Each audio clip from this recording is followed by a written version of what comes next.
I'm Dan from The Food in My Beard. I'm here on George's Island in the Boston Harbor, and today I'm going to do a street corn lobster roll, all on the grill.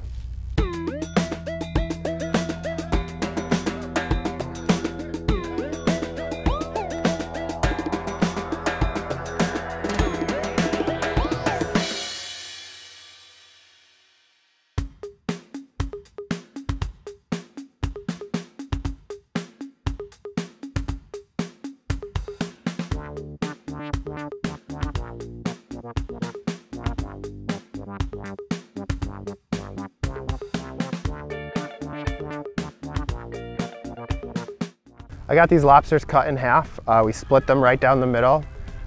I spared you guys the visual of that because it's a little graphic.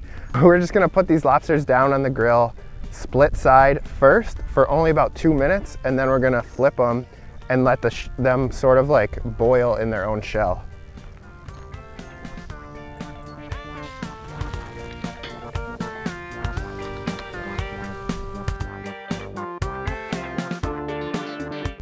I love grilling the lobster compared to boiling it because it really, a lot of times people will overcook it boiling it. Also, water dilutes the flavor of lobster, so when you grill it, you have a much stronger lobster flavor. So once the corn is off the grill, you're gonna slice it right off the cob and into the bowl.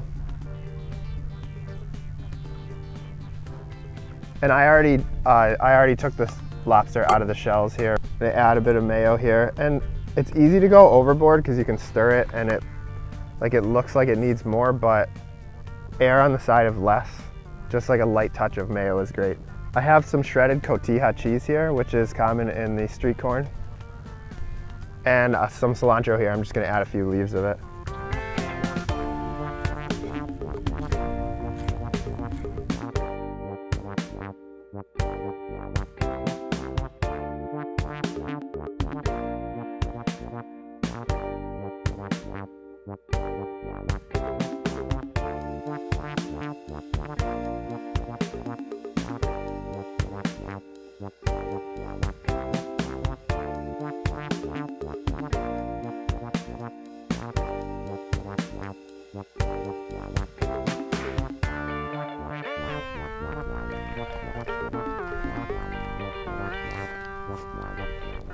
It's such a great combination between the street corn flavor and then the classic lobster roll. You know, I was unsure how the cheese would go in a lobster roll setting, but lobster mac and cheese is a common thing now, so becoming more and more usual to mix cheese in with lobster. Usually if you're doing a lobster boil, there's some corn right in the pot with it.